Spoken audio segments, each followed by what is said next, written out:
Sa o alinlangan, may alagang maaasahan ang bawat Pilipino. Alagang tumutulong magpalakas ng resistensya. Alagang maingat magpagaling. Alagang tumutulong magbigay ng proteksyon. Noon at kailanman, patuloy ang Unilab sa pag-aalaga sa kalusugan ng bawat pamilyang Pilipino. Unilab, alagang tunay, alagang Pilipino. Malasakit para sa pamilya at sa isa't isa ang kailangan para COVID-19 ay maiwasan. Kung may pagpapabayang nakikita, pansinin para pagkalat ng COVID-19 ay maiwasan. Kapamilya o di kakilala, kung walang mask, walang distansya, gala ng gala, ating pagsabihan at gawin ng may ngiti. Paalalahanan ang nakalilimot. Huwag nating hayaang ang COVID-19 patuloy na umikot.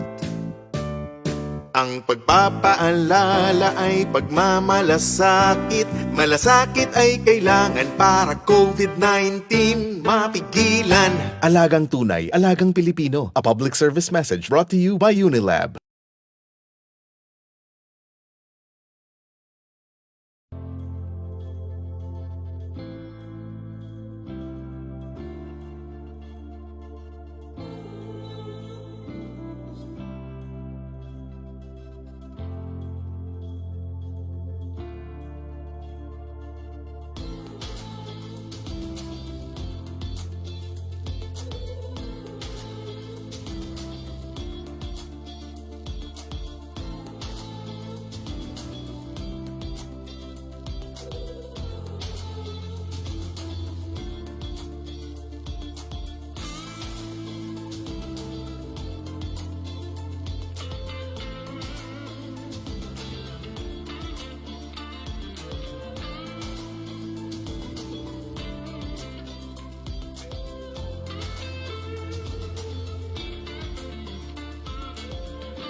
Sa kaginhawahan o alinlangan, may alagang maaasahan ang bawat Pilipino. Alagang tumutulong magpalakas ng resistensya. Alagang maingat magpagaling. Alagang tumutulong magbigay ng proteksyon. Noon at kailanman, patuloy ang Unilab sa pag-aalaga sa kalusugan ng bawat pamilyang Pilipino. Unilab, alagang tunay, alagang Pilipino.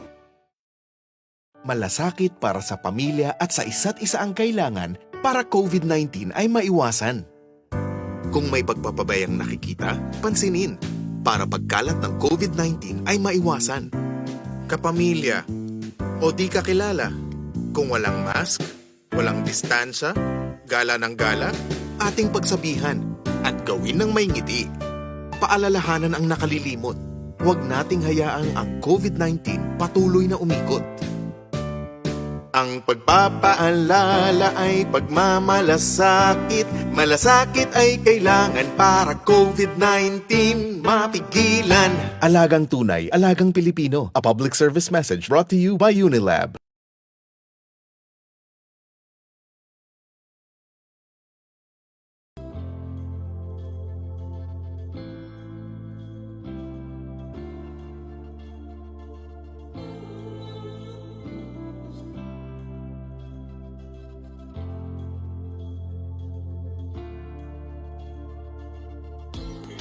Hello everybody! Good evening everyone! My name is Kathy Teodoro and I will be your host for tonight's Alagang Unilab. Safe medication use, what happens when you mix your medicines? I'm so excited to be hosting this event and to be joined by everybody. I can see na tayo ay nagmumula sa iba't ibang bahagi ng Pilipinas from Agusan del Sur, Zamboanga, Bacolod, Quezon City, Rizal. Kaya feel free to just type in kung saan man kayo nanggagaling, and we're very, very happy that you're here with us, joining us tonight. I hope that you are all safe and healthy. Alam nyo, lalo na ngayon, we need to be extra cautious to protect ourselves and our families. And one of the many ways is by taking our vitamins and medications.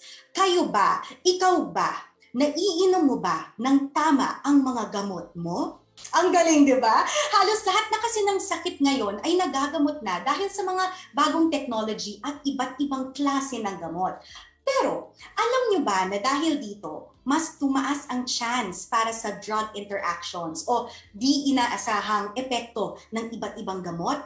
Kaya naman, may posibilidad din ng interaction sa mga kinakain natin at sa mga sakit natin. Kaya very interested ako dito kasi ano ba yung common causes ng drug interactions, di ba? At ano ang dangers ng self-medication? Naku, di ba? Alam kong ginagawa natin yan. Ako personally, dati ginagawa ko yan, nag-google, tapos feeling ko, alam ko na yung gagawin ko. Kaya this is very helpful for us. Siyempre, how to prevent these interactions from happening and also having a safe medication use. Kaya, kung pareho tayo ng katanungan, saktong-sakto dahil kasama natin ang isa sa mga medicine interactions expert and she will tackle these drug interactions and medication safety. Now, before we start, let's do a quick warm-up, di ba? Para ma-hype up ang mood natin. And I'm sure magugustahan nyo to.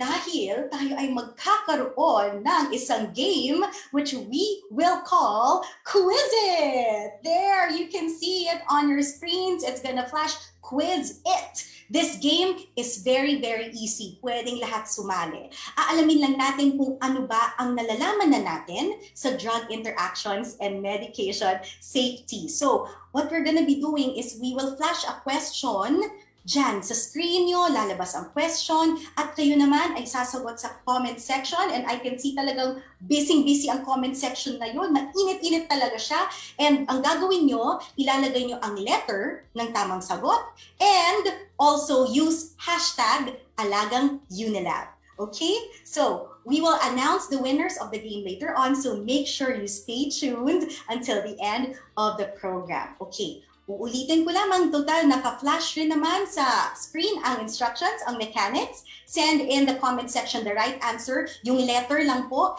and then make sure na may hashtag Alagang Unilab para valid ang answer ninyo. Okay? So, we will be announcing the winners at the end pa of the program. make sure you stay tuned. So, ready na ba kayo? I'm sure pwede nyo nang ilagay yung hashtag Alagang Unilab para letter na lang ang ilalagay nyo. Okay? So, if you're ready, it is time for Quizzit! Question number 1. Which of the following beverages do health experts recommend you avoid altogether when taking medicine? Letter A, alcoholic beverages. Letter B, green tea. Or letter C, milkshakes. Okay, so ilagay nyo lang ulit ang answer sa ating comment section ng ating Facebook Live right now. And I can see na may mga naglalagay ng sagot. Make sure you have to put hashtag Alagang Unilab, okay?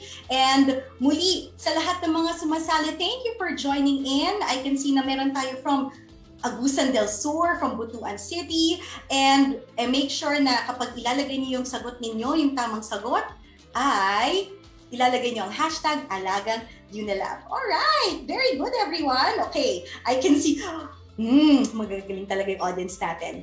Okay, now the correct answer is letter A.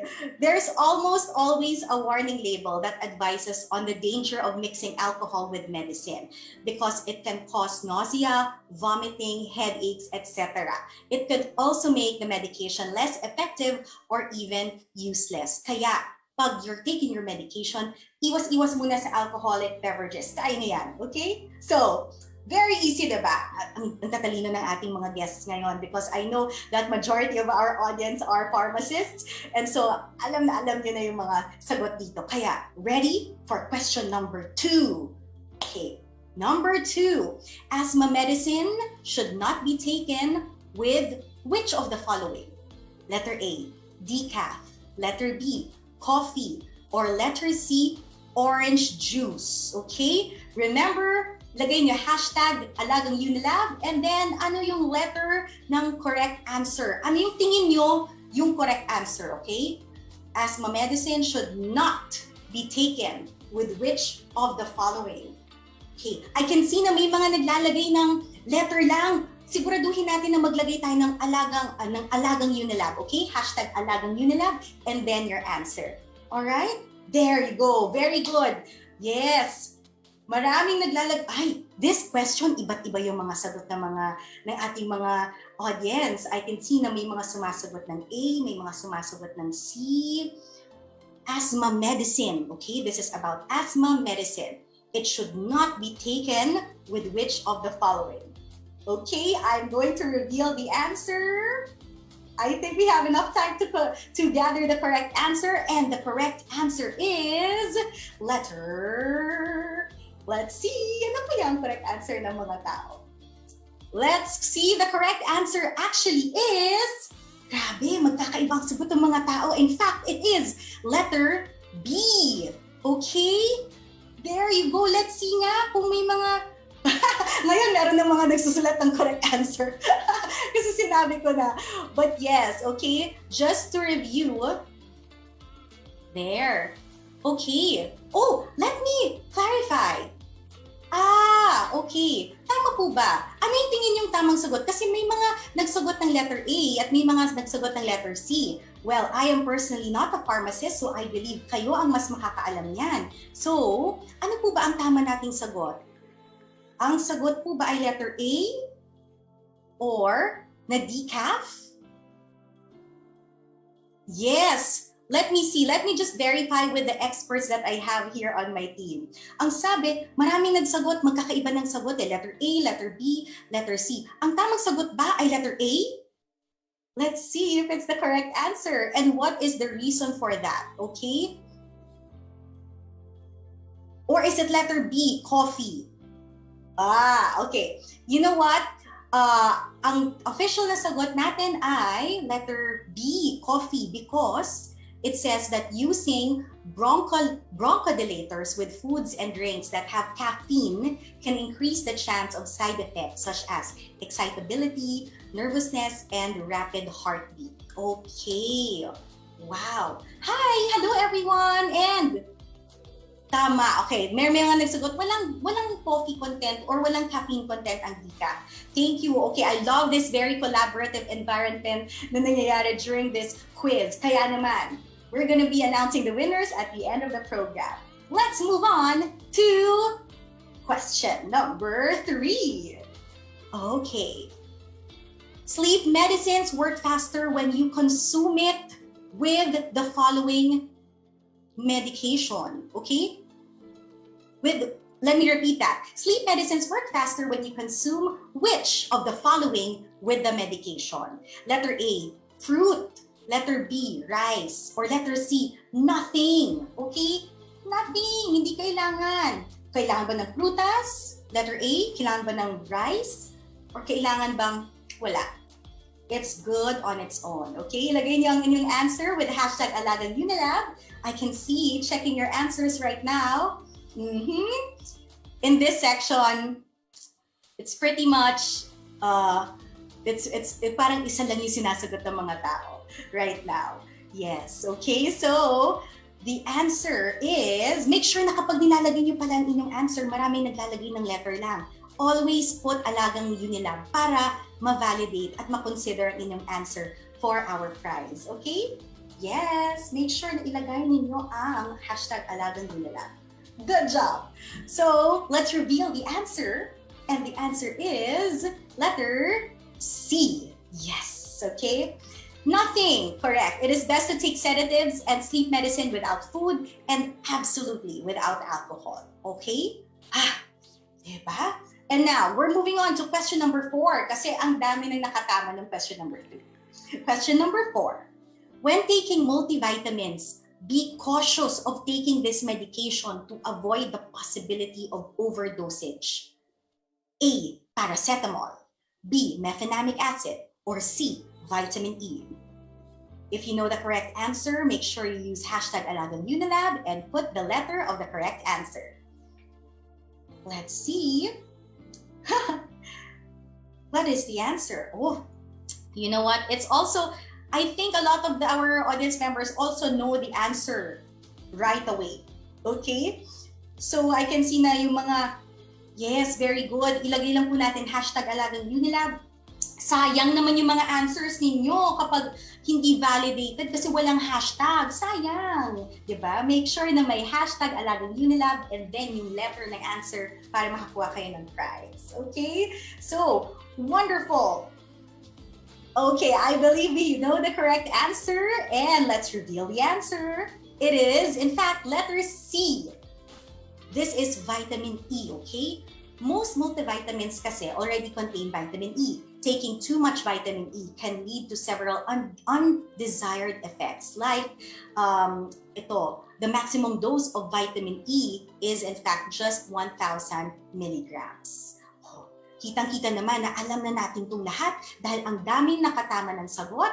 And I'm sure marami tayong natutunan din if meron tayong mga audience members ngayon na hindi sure sa answer, sa correct answer. Well then, like me, tayo ay mga may bagong natutunan tonight. And I'm sure meron pa tayong isa pang question, okay? Our last question, get ready! Okay, here we go. Question number 5. Dairy products such as milk, yogurt, and cheese cannot be taken with the following medication. Letter A, antihistamine. Letter B, some antibiotics. Or letter C, pain relievers. Okay, now this is something na hindi ko alam. Okay, hindi ko alam yung sagot. Pero buti na lang, meron akong kodigo. So kayo ba, alam niyo ba kung ano yung dapat hindi isasabay with milk and yogurt and cheese? Is it letter A, antihistamine, letter B, some antibiotics, or letter C, pain relievers? If you know the correct question, hashtag Alagang Unilab, and then you can put your correct answer. Okay. Oh, I can see that based on sa nakikita ko sa chat box natin right now, iba't iba yung sagot ng mga tao. Some people are putting A, some people are putting B naman. Okay? Meron din C. Okay, so I guess hindi rin tayo sure kung ano ang tamang sagot dito, di ba? So make sure na if confident kayo sa answer ninyo, #Alagang Unilab, ilagay nyo ang inyong answer para we'll see if kayo ang pipiliin naming winner at the end of the program. Alright, I can see na people have very different answers right now. And so, let's reveal the correct answer. It is in fact letter B. Some antibiotics. Dairy products can decrease the absorption effect of antibiotics. So, try to eat meals 1 to 2 hours before taking these to avoid interactions. Or if talagang you're already dairy-free, lactose-free, if you're vegan, then you're all good.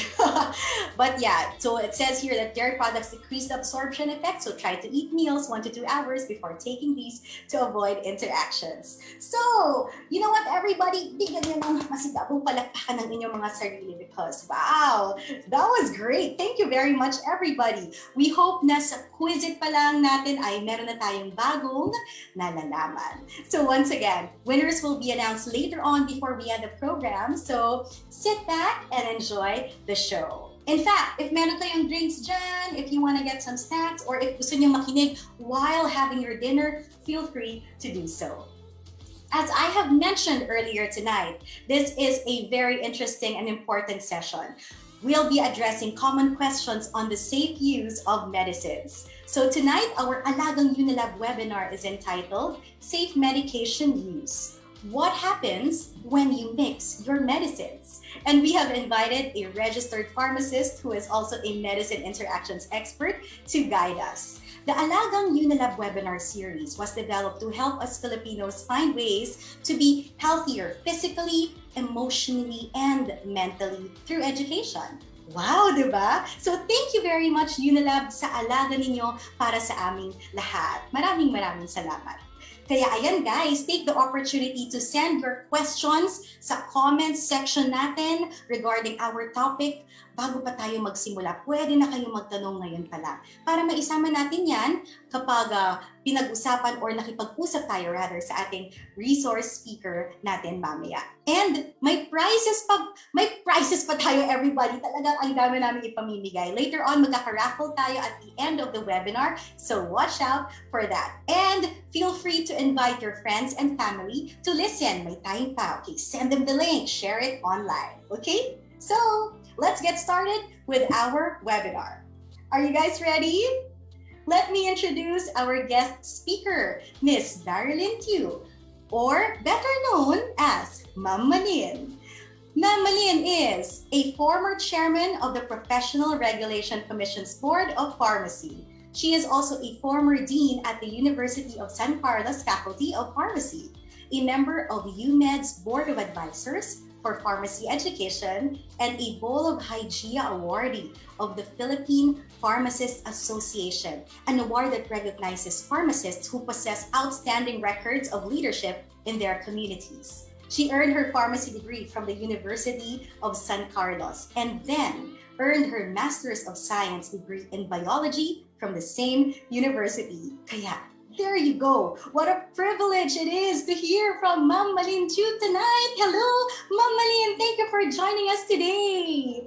Yes, thank you. It is my privilege joining you here today. All of you.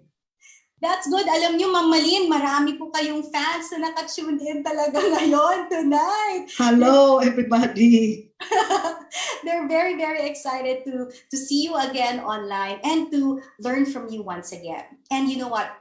Tonight po, ma'am, we'll be talking about drug interactions and safe medication use. Pero syempre, gusto muna nating malaman kung ano ba talaga ang mga katanungan ng ating audience sa topic natin today, okay? So, through Unilab social media platforms, we asked people what their burning questions are about drug interactions and related questions on safe medication use. Kaya naman, hindi na po natin patatagalin pa dahil alam ko na marami nang excited na marinig ang sagot sa mga katanungan nila. Kaya, Ma'am Malin, take it away. Yes, thank you, Kaki. Sana po ay makakatulong tayo sa pagsagot ng mga katanungan nila. ating mga kababayan, mga Pilipino, kasi importante po sa atin na masasagot natin at alam nila yung mga tamang impormasyon tungkol sa tamang pag-inom ng gamot at paano maiiwasan ang di inaasahang mga epekto nito. Nagpapasalamat din tayo, no, sa mga Nako, nabubulol na ako, no? Kasi high energy level si Miss Kaki, di ba? Kailangan mag-high energy level din ako. Nagpapasalamat din tayo sa mga sumusubaybay sa atin ngayon. May mga nagpadala ng mga katanungan. Yes, sisikapin po natin na masagot ang mga ito mamaya. No? We will try our best.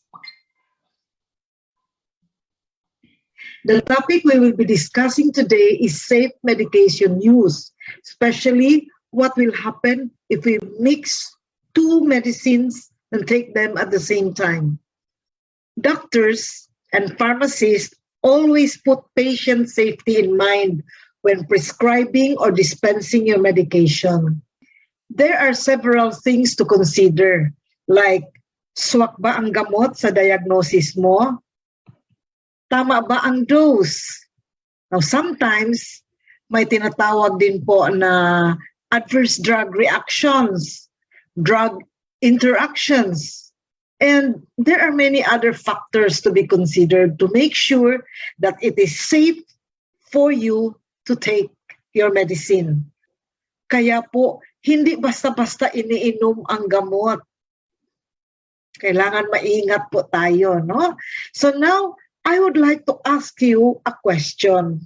Sino kaya sa mga pasyente na ito ang maaaring magkakaroon ng drug interaction? Si Jerry na umiinom ng pang-diabetes niya, tapos nakikipag-inuman sa mga katropa. Si Daisy na umiinom ng simvastatin together with grapefruit juice. Or, si Mami ba na umiinom ng clopidogrel niya, tapos biglang masakit ang ulo niya at uminom siya ng aspirin. Sino kaya sa kanila ang merong drug interaction? Pakilagay lang po ang sagot sa chat. Okay, so while waiting for your answers,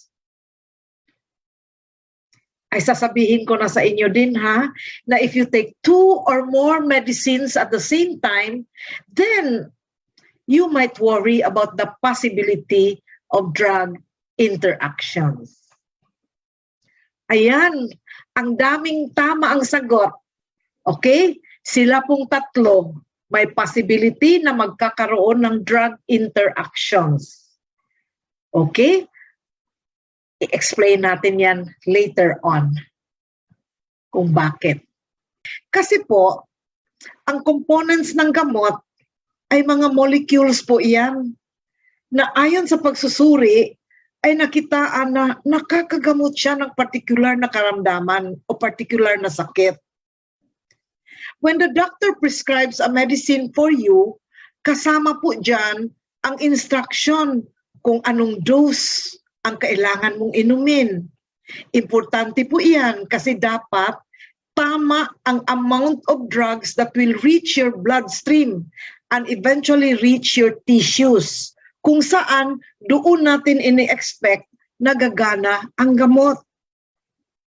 Ang tawag po dito ay drug absorption and distribution. That is why the doctor prescribes the correct dose for you to be sure na tama ang amount of drug that will reach your tissues. Otherwise, kung kulang, ay underdose po kayo at hindi gagana ang gamot. Kung sobra naman, ay overdose din at nakakasama ito sa ating katawan. Now, tandaan natin yan ha, ipaparking muna natin yan, babalikan natin yan mamaya. Absorption and distribution. At some point kasi, yung molecules ng gamot na nasa tissues natin ay dadaan din yan sa liver. Kung saan may proseso doon na tinatawag din natin na metabolism. Dito po, hinahanda ang gamot para mas madali siyang mailabas sa katawan natin through the process of excretion. Okay? So, meaning that if we take a medicine, it will go through the processes of absorption, distribution, and then it will give us the therapeutic effect of the drug. Tapos po, it undergoes metabolism and excretion para maipalabas natin yung gamot from the body. If we take 2 or more drugs at the same time, meron pong possibility that it interacts with each other and it affects any of the 4 processes. Pwedeng ang resulta ng interaction ay babagal ang absorption. So it will take a longer time for the drug to reach the tissues, resulting in a longer time for the drug to take its effect. Or possible then that it will result in a slower metabolism. Kaya mas mabagal siyang maipapalabas sa ating katawan. Kung ganon, the drug stays longer in the body. Now, pag iinom ka na ng second dose mo, dadagdag yan doon sa amount of drug na nandun pa sa body mo. There might come a time sa third dose or sa fourth dose na pag inom natin ng gamot natin ay nagkakaroon na ng accumulation of the drug inside the body. And it might be more than the safe dose na. Kaya magkakasama po ito sa katawan. Opposite naman ito ay example, yung alcohol naman na pinapabilis naman niya yung metabolism ng gamot na iniinom natin. Kaya mas mabilis po yung pagkakawala ng bisa ng gamot na yan kasi mas mabilis siyang na-excrete. That is the reason why it is not advisable to drink alcohol while you are on medication because you will not get the maximum benefit from the drug that you are taking. Masasayang lang po ang gamot because it will be excreted rapidly from the body. Ang drug interactions na ito ay hindi lang gamot sa gamot. Pwede din kasi na magkakaroon ng interaction yung drug at saka yung pagkain na kinakain natin or whatever beverage na iniinom natin. Like mga juice, specifically mga citrus juice like grapefruit, kalamansi, dalandan, pomelo. Or pagkain natin na for example, may mga gamot kasi na mag-i-interact doon sa mga green leafy vegetables. Meron ding mga gamot na nag-i-interact doon sa kape, sa tsaa, or sa alcohol. So to give an example, an antacid can affect the rate of absorption of some drugs. So it is possible that it can delay the effect of these drugs kasi mas mabagal siyang na-absorb, then mas mabagal din makakarating sa tissue. And so therefore, it will take a longer time for the drug to take effect. Kaya if meron kayong iniinom na maintenance drug or antibiotics, it is better not to take them at the same time that you are taking your antacid. So maybe it will be best to take the drugs about 2 hours apart. Another example is may mga gamot kasi na hindi pwedeng inumin together with dairy products like milk, like cheese, or hindi rin pwede sa mga multivitamins with minerals. Ang example po nito ay tetracycline, which should not be taken with milk. Kasi may calcium po doon sa milk. At itong calcium and any heavy metal ion can interact with tetracycline. Yung multivitamins with minerals naman, marami kasi dyan heavy metal ions. May zinc dyan, may magnesium, may calcium, may iron. Etong mga components or minerals na ito ay nag-i-interact din doon sa tetracycline. Now, itong dinidescribe natin ngayon ay interaction ito that affects the four processes of absorption, distribution, metabolism, and excretion. Meron pa pong other types of drug interactions, no? For example, merong tinatawag na synergism. Ito naman ay if you are taking two drugs that are similar in action. For example, umiinom ka ng isang gamot na pang anti-hypertensive para sa high blood po. Tapos, umiinom ka rin ng another gamot na yung epekto niya ay pampapababa din ng blood pressure. So when you take the two drugs together, ay mas talaga bababa yung blood pressure po natin. Sometimes, ginagamit ito ng doktor para mas maganda yung pagkontrol ng blood pressure mo. Kaya lang, pag ginagawa natin ito on our own, ay baka ay sobrang pagbaba ng blood pressure natin na nakakasama na rin. Another example of this is, for example, umiinom ka ng pang-allergy na gamot, nakakaantok po yan. Tapos, you take it together with an antidepressant na nakakaantok din. So, ano kaya ang magiging resulta nito, di ba? When you take both drugs at the same time, posible pong tulog na tulog kanyan. Di ba? So, the other type is called antagonism. Ito naman ay, itong isang gamot na ito ay opposite ang epekto niya sa second na drug na iniinom mo. So meaning that if you take the two drugs together, they offset each other. For example, umiinom ka ng pampatulog. Tapos at the same time, you take it together with coffee. Itong coffee naman pampagising. Ito pampatulog. So yung epekto niya, it might offset each other or nababawasan yung epekto ng pampatulog na gamot mo. Diba? For example, nag-asthma ka na, gusto mo na luluwag yung breathing mo, ay baka walang epekto kasi uminom ka ng something naman na nakakapasikip din ng airway mo. The third one is duplication. Ito naman ay posibleng mangyari siya if you are taking two drugs na hindi mo naman alam na the same lang pala ang generic name. Magkaiba ang brand name, tapos the same ang generic name. Posible pong mangyari ito na pumunta ka sa isang doktor, sinabi mo yung kung ano yung mga symptoms mo, binigyan ka ng doktor ng gamot. Tapos, binili mo ito, ininom mo. Ang sabi mo sa sarili mo, ay kailangan ko magpa-second opinion. So pumunta ka naman sa another doctor. Tapos the other doctor prescribed to you another brand. Yung palang brand na yun ay the same lang ng generic name doon sa prescribed ng first doctor.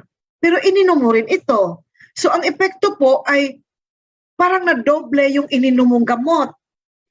Remember, dapat tama yung amount of drug that will reach our tissue.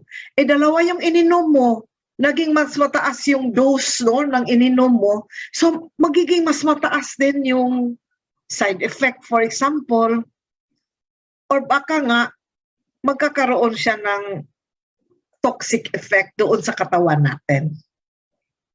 Okay? Bakit ba kailangan natin pag-usapan itong drug interactions? Ano ba ang hazards nito? Hindi mo makukuha yung epekto, expected mo na effect when you take the medicine. Now, other than this, posible din kasi magkakaroon ng more serious na effect. Like for example, it can damage your liver. or it can damage your kidneys, or it can cause internal bleeding, or sometimes naman, it can alter your cardiac function, your blood pressure, or your respiratory functions. So ito po yung binabantayan natin. Okay? Ngayon, alam na natin na pwede palang ganyan, no? So how can we avoid having these kinds of drug interactions, no? First and foremost talaga is you follow the instructions of the doctor or the pharmacist. So you always tell your doctor or your pharmacist about the other drugs that you are taking. Usually they will ask, ano ba yung mga gamot iniinom mo? Always be honest in telling the doctor. There are other medicines that you are taking. There are other dietary supplements, for example. Yung iba umiinom ng mga Chinese medicine.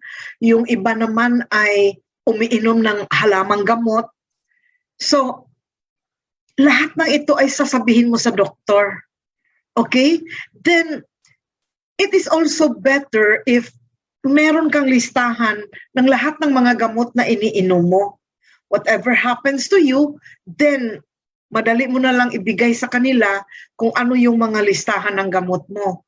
Or kung tatanungin ka ng doktor, ay ibibigay mo na yan para wala kang makakalimutan. Then maybe another way is always read the label. When you take the medicine, you always read the label. Titingnan mo, baka you are taking two medicines that are of the same component. So titingnan natin yung generic name. Tapos titingnan rin natin kasi may mga warnings doon, may mga special precautions. Do not self-medicate. Magtatanong po, no? You can always go to the drugstore. The pharmacist is there. Then, the pharmacist will be happy to answer your questions. Do not use medicines that are prescribed for others. And finally, when you buy your medicine, always talk with your pharmacist. The pharmacist is there to explain to you anything about the medicines that you are taking. They will tell you if there is any precaution that you need to take care of. Sasabihin niya sa iyo, paano mo iinumin yung gamot mo, kung kailan iinumin, gaano katagal iinumin, how many days that you need to take it. So yung lahat ng mga informations na yan ay ibibigay ng pharmacist sa iyo.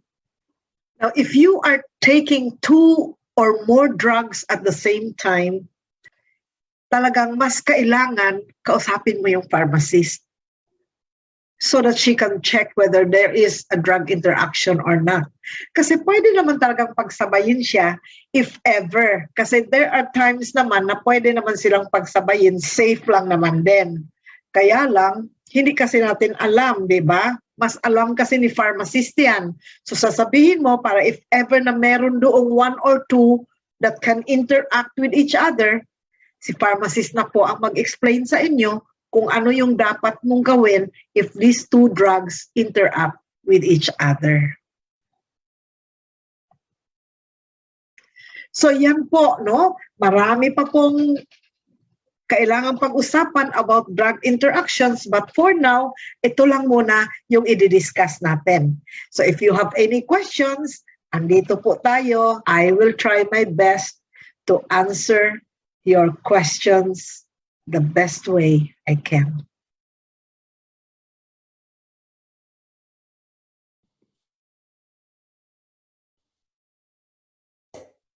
Maraming salamat po, Ma'am Malin. Grabe, di ba? Ang dami na nating natutunan agad-agad. And you know what? In fact, remember that medicines are important to ensure your body is functioning well. But too much can also lead to undesired effects. Kaya thank you very much, Ma'am Malin, for touching on that. And also, remember, wag basta-basta bibili ng gamot kung saan-saan. Magtiwala lang sa mga subok na tulad ng vitamins at gamot ng Unilab. Kaya naman, before we get to the questions, Ma'am Malin, we're gonna let you relax for a bit muna kasi talagang marami tayong na-discuss kanina. And what we're gonna be doing right now is tatanungin ko po muna ang ating audience to make sure kung nakinig po ba talaga sila kanina. You know what, in fact, ang busy po talaga ng ating chat box because ang dami po nilang questions, nag-agree po sila sa mga points na sinabi niyo kanina. So right now, meron lang akong isang question para sa ating audience. Okay? Very easy lang. At kung sino ang unang makakasagot sa chat box ay may prize later on. And we are going to be announcing all of the winners at the end of the program. Okay? Remember, #Alagang Unilab and your answer to this question. Here we go.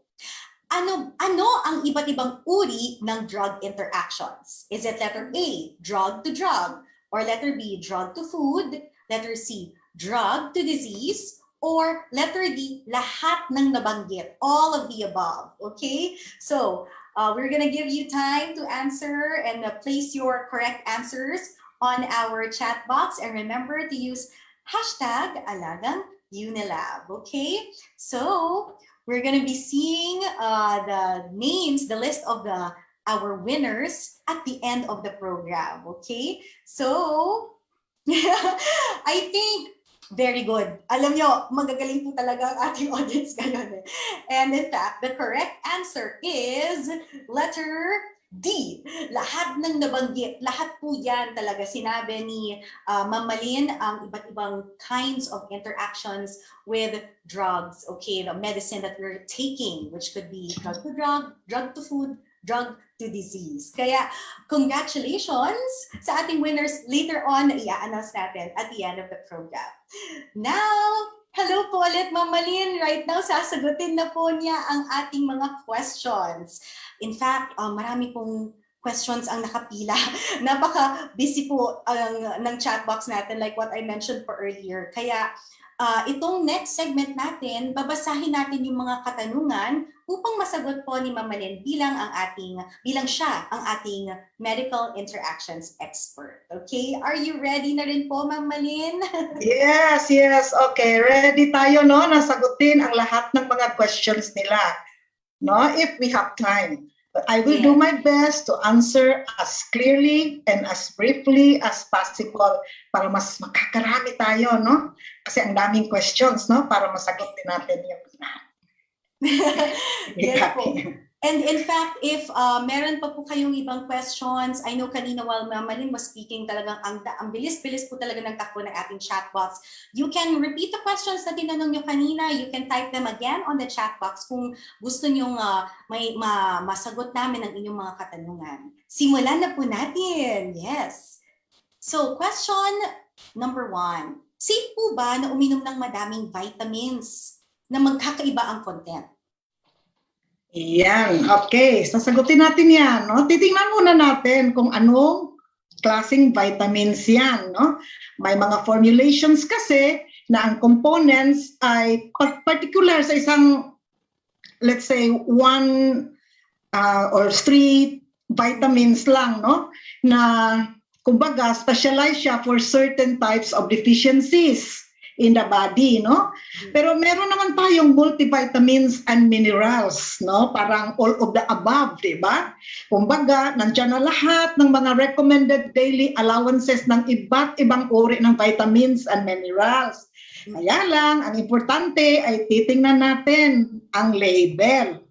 Kasi we have to make sure na hindi tayo lalagpas sa recommended daily allowances ng lahat ng mga components ng iniinom natin na mga iba't ibang klaseng vitamins, no? So yun talaga ang importante.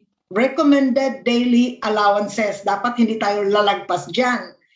Maybe ngayon, mas importante siguro na titingnan din natin yung total quantity ng tinatawag natin na lipid-soluble vitamins, no? Yan, dyan tayo medyo kailangan mas very keen, no, on looking at the recommended daily allowance, no?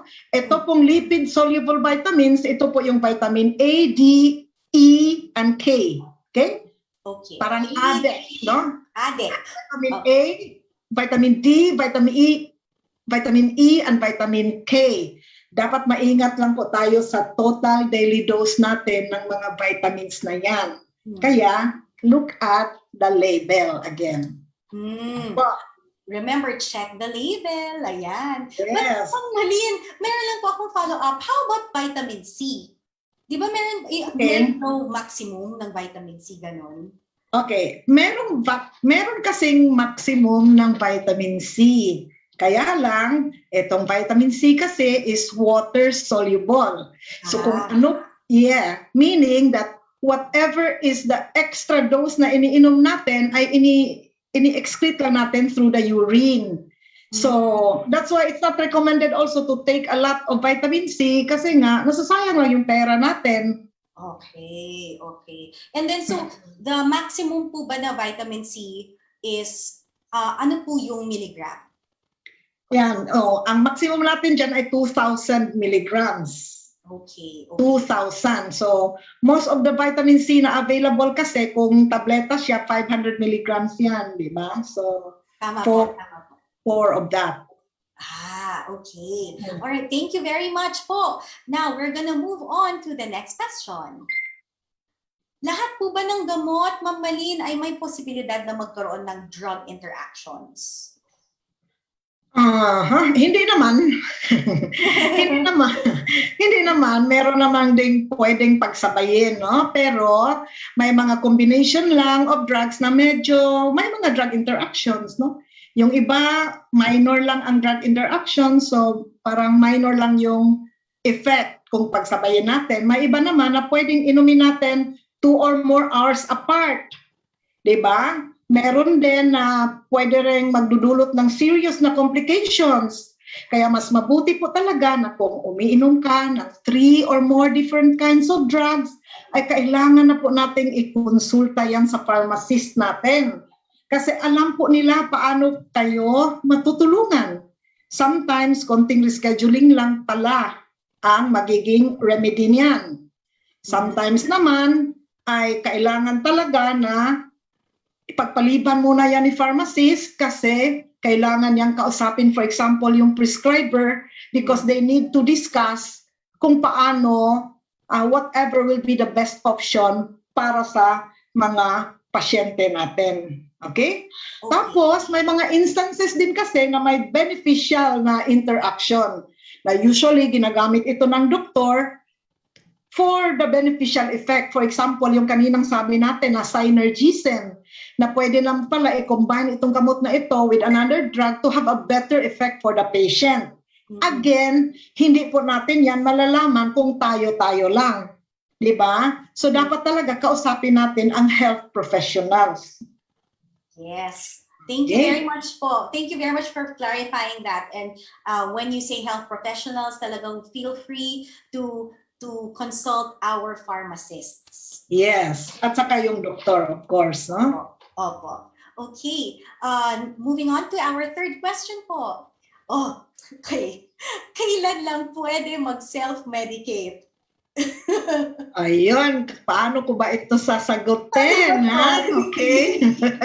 Sige, ang pharmacist naman ay kinikilala ng mga pharmacist, no, itong patient autonomy. May tinatawag po tayong patient self-care.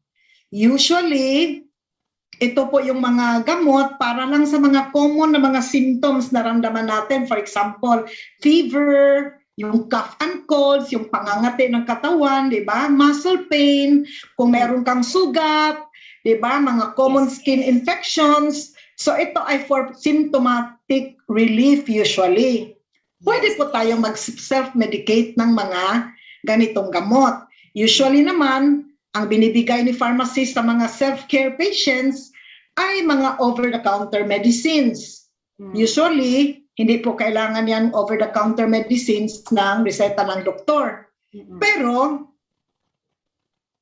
pag magsa-self-medicate po tayo sa mga symptoms na nababanggit natin kanina, ay lagi po nating tandaan, if symptoms persist, consult your doctor. Okay? Pag hindi na yan, ang ibig sabihin kasi niyan is, baka yung nararanasan mo na symptoms, ay symptoms na siya ng another underlying disease or illness. So dapat magpatingin na tayo kaagad sa doktor niyan for early detection and treatment po. 'Di ba? So yung mga ganyan lang, no? So hindi po tayo pwedeng basta mag-self-medicate, no? Meron din tayong mga gamot na hindi pwede sa self-medication, no? Yung mga gamot na for prescription only, no? Mga prescription drugs. Kailangan po talaga doctor's prescription yan, no? Kaya huwag po tayong magalit kung hinihingan tayo ng reseta ng mga pharmacist natin, no? They are just protecting you from serious harm. Examples ng mga gamot na ito na kailangan talaga ng reseta ng doktor ay yung mga antibiotics, yung gamot para sa high blood nyo, sa diabetes, sa asthma. Yun, no? Kailangan talaga natin magpatingin muna sa doktor. Kasi may iba-ibang klase po na asthma, iba-ibang klaseng diabetes, ibang klaseng hypertension, at iba-iba po ang causes. Ang doktor lang po ang may alam kung anong gamot ang mas tama para sa iyo. Diba? So, that's why we don't just copy the prescription of our neighbor. Yes. Diba? Oo. Tapos din po, sometimes hindi kasi natin alam, may mga, yung kanina di ba nabanggit natin yung adverse drug reactions. Diba? So, sometimes umiinom tayo ng gamot, hindi natin alam na meron palang mga expected na may mga reactions na ganito. Yes. That's why, yun, no, dapat maingat din tayo. Yes, opo. Nahaba na, no? Ang haba ng sagot, no? Kasi hindi kasi so simple lang eh. Pero alam niyo po, important po talaga. Thank you for your answer na talagang very detailed. Kasi nga po, madalas nangyayari po yun na parang may mga mag-self-medicate, and because with over-the-counter medication, they can do that. Minsan, pati yung mga dapat prescription drugs, nagsiself-medicate na rin po. Kaya thank you for clarifying na dapat hindi po yun nangyayari. Alam niyo po, very common po yun. Minsan nakikita ko po yun sa yung mga groups, mga community group sa Facebook. May mga nagtatanong na ako ay nag-experience ng migraine. Ano ba yung magiging gamot? Di ba po, iba po yung causes of migraine, tapos meron suggest. So it's like, naku, dapat hindi lang ito sakit ng ulo, serious po ito. So kaya it's very, very important na tama po yung sinabi po ninyo na yung self-medication ay may limits. And it's always important to consult your doctor and consult the pharmacist and always bring the reseta na. Yes. Ako po, Miss Malin, lagi po ako yung self-medication po, yung extent ng self-medication po, I'm gonna admit, BioFlu. Dahil alam ko kapag I'm feeling unwell and I need to be in my best self the next day, I'm gonna take BioFlu. And then, tatansyahin ko kung, do I feel better? Okay, sige. So, nag-work. So, yun po yung ginagawa ko kasi madalas sa buhay natin, bawal magkasakit, di ba? So, ayan po. Thank you for clarifying that po. Okay, marami po tayong questions. Let's move on po to our next question. Yes, okay. Ito po, na-mention niyo na po ito kanina, in fact. Pero I think we have to repeat it again. Lagi po bang nakakasama ang pag-inom ng alak o kape kasabay ng mga gamot? Talagang i-flex ang alak, no? So yung alak po ay absolute po yan, no? Huwag na lang po muna tayong uminom ng alak if we are on medication. Maraming uri po ng drug interactions ang nabubuo if we do this, at marami pong pwedeng mangyayari. Like pwedeng nagsasayang lang tayo ng pera kasi yung alcohol will render the drug inactive. Yep. Or pwede rin the alcohol can make the excretion of the drug faster, no? Lalabas yan sa katawan faster, kaya yung expected natin na effect of the drug or benefit coming from the drug ay hindi natin makukuha yung pinaka-maximum benefit, no? So sayang din. No, sometimes parang yung anong tawag dito, yung nasisisi pa natin yung drug or nasisisi pa natin yung doktor, no? Bakit hindi tayo gumaling? Correct, Kasi correct. natin sisihin si alak, no?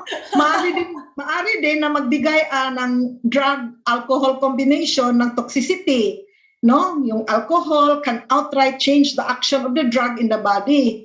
Kaya as a general rule, huwag na lang nating pagsabayin, no? Kasi ang dami talaga, no? Pwede rin kasi may mga gamot na parang ano tawag nito, pinapamas yung mataas yung level of the action of the drug, no, in the body, no. Tawag natin dito ay parang kasama the same doon sa synergism, no, na ano, no, na medyo mas na-intensify yung action of the drug. Kaya medyo ang daming different kinds of drug interactions ang nagagawa ni alcohol sa iba't ibang klaseng drug. Since di ba? So kaya huwag na lang, no? So kasi hindi natin alam, it's better na lang to play safe, huwag na lang pagsabayin. If you are taking any medication, just refrain from taking alcohol altogether na lang, no? And then, since nandito po tayo sa topic na ito, idadagdag ko na lang din, no? Yung cigarette smoking. Kasi the same effect din siya doon sa alcohol, no? Marami din siyang klaseng drug interactions na pwedeng mangyari if you smoke while having your medication. Talaga po? Wow! Yes, The same explanation doon sa alcohol. Yung sa coffee naman, there are some drugs that should not be taken together with coffee or any beverage na merong caffeine. Diba? Kasi it can affect the effect of the drug, no? So it reduces the absorption of the drug. Yes. It can affect the coffee kasi sometimes hindi, caffeine kasi can be a stimulant at the same time it can be a diuretic. Yes. So if umiinom ka ng something stimulant then at diuretic, again mag-intensify na naman yung action of the drug. Or if you are taking something na sana ay para to bring down your anxiety level, for example, ay nag-offset with the effect of the caffeine, which is a stimulant. Diba? Yes, let's say for hypertension naman, gusto natin ipapababa yung ano natin, diba? Blood pressure natin. Yes. So, ang caffeine naman is a diuretic. So, baka pwedeng magbigay din siya ng a little better effect, no, for our drug. Kaya again, magkaiba na naman yung different drug interactions na pwede nating ma-encounter, no, pero ganito na lang din, no, yung coffee pwede naman na hindi naman siya absolute na bawal tulad ng sinabi ko about alcohol and smoking, no? Pwede namang mapag-usapan, di ba? So yung coffee. Kasi you can just adjust your coffee time and your medication time, di ba? Meron lang a few coffee drug combinations na medyo nakakasira talaga sa liver, for example. Kaya ito, kailangan pag-usapan. Now, if nireseta yan ng doctor, most likely the doctor will tell you not to take coffee together with the drug na prescribe niya. Okay. Or, if you buy this from the pharmacy and you talk with the pharmacist, ay kailangan I think the pharmacist will also tell the patient na not to take this together with coffee. So just in case lang that your doctor or your pharmacist tells you specifically not to take the drug together with coffee, ay sundin na lang natin. Okay. All right. So I hope that's clear, everyone. Mga interval of 2 hours. Yes, okay, tama. Interval of 2 hours. Okay, kaya naman yon. Magagawa naman ng paraan yan. Lalo yung yes. Pero yung alcohol, naku, lalo na pag antibiotics, wag na muna. Kaya natin. Kaya naman natin na wag na. Okay, and smoking. So yeah, that's something new that I learned tonight na pati pala smoking affects. Oh, parang ano yata parang happy ka sa sabi kong hindi absolute ang coffee. Very happy. Very happy po talaga sa nagko-compute ako ng time. Meron po kasi ako isang medication for my my thyroid hormones na naalala ko there parang may oras. Parang it's 1 hour, 2 hours, parang gano'n. Before I'm coffee. Naka-time ako dyan because I wanna fun. Kasi, again, basta it depends on kung ano yung pinartner mo na gamot with coffee. Yes. Kasi, di ba? Kasi nga stimulant, no? So, pwede siyang mag-increase ng heartbeat, tapos bawal kasi mag-increase ng heartbeat, ang hypertensive. So, yung mga ganyan, no? So, kailangan natin iwasan. Yan. Again, marami kasing gamot, kaya kailangan makipag-usap with the pharmacist. Yeah. Okay, kung meron tayong mga suking drugstore, talagang kaibiganin na natin yung mga pharmacist. Pharmacist, yes. You can always ask whoever is in the counter. You can always ask, pwede ko bang kausapin ang pharmacist nyo? Opo. Yan. Opo. Yan. Oh, thank you very, very much for that. Miss Mamalyn, thank you for answering the question so far. I'm gonna be reading a few questions na tinanong po ng ating audience. Okay. Yes po. Meron dito, since we're talking about drug interaction, what are the signs and symptoms na nagkaroon ng drug interaction? Ng drug interactions. Okay. General lang ito, ha? General lang itong babanggitin ko kasi maraming symptoms, no? So, first of all, baka ang makikita natin kaagad ay hindi gumagana yung gamot. Sabi mo kanina na nawala. Oo, tapos biglang parang hindi umepekto. O yun, no? So, yun, question mark yun, di ba? Bakit hindi siya umepekto? Sometimes naman, makikita natin doon sa heart rate natin, no? Bumabagal ba? Bumibilis ba yung heartbeat natin? Yung ganyan, no? Parang nakita natin yung crush natin. Crush. Di ba? So, yun, no? Or sometimes naman, yun, no? There's difficulty in breathing. Tapos, sometimes naman, if you take the medicine and then you will experience headache, nausea, vomiting, diarrhea. These are some of the symptoms na may drug interaction, no? Kaya lang, headache, nausea, vomiting, diarrhea is also a symptom of most other things. Correct. Opo. Yan, no? Tapos sometimes naman, if you see na may mga pasa-pasa ka, pasa-pasa ba yan? Blue-black coloration, yung ganyan. Diba? Pasa. Yeah, pasa, diba? Pasa? Yes. Paano ba yung sabihin sa Tagalog? Opo. So, because that may be a sign of internal bleeding. May mga gamot kasi that will cause na parang increased risk of bleeding. So yun, sign yun. Yung mga ganyan, no? So we have to look at that, no? Okay. Or sometimes, nakikita natin na bakit noon kasi parang okay lang sa akin, tapos bakit biglang nag-intensify ulit yung effect of the drug? Diba? Opo. So kasi there are drugs kasi that can intensify the effect of the drug. Yun. Kaya lang, ang pinaka-problema kasi natin dito ay may mga serious kasi na effect of drug interaction na hindi natin nakikita, hindi natin mamamalayan. For example, liver damage or kidney damage. Hindi natin makikita yan, no? So we cannot just rely on ano ang symptoms of a drug interaction. Kaya, flex ko na ulit, ha? I cannot overemphasize this.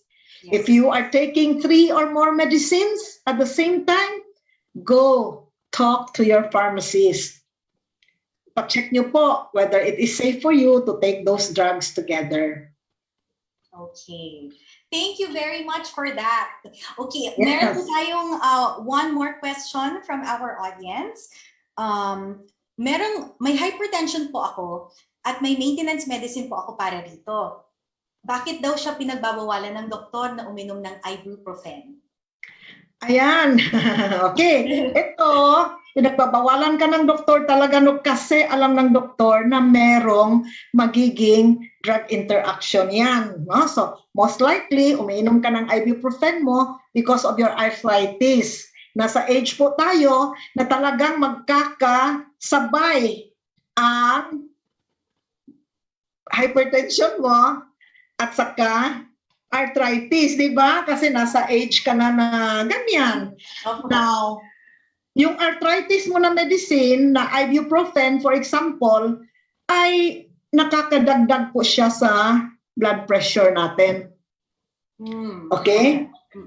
So, if you take the two together, baka, kasi gusto ng doktor, kasi ang goal ng doktor is mapapa-lower niya yung blood pressure mo.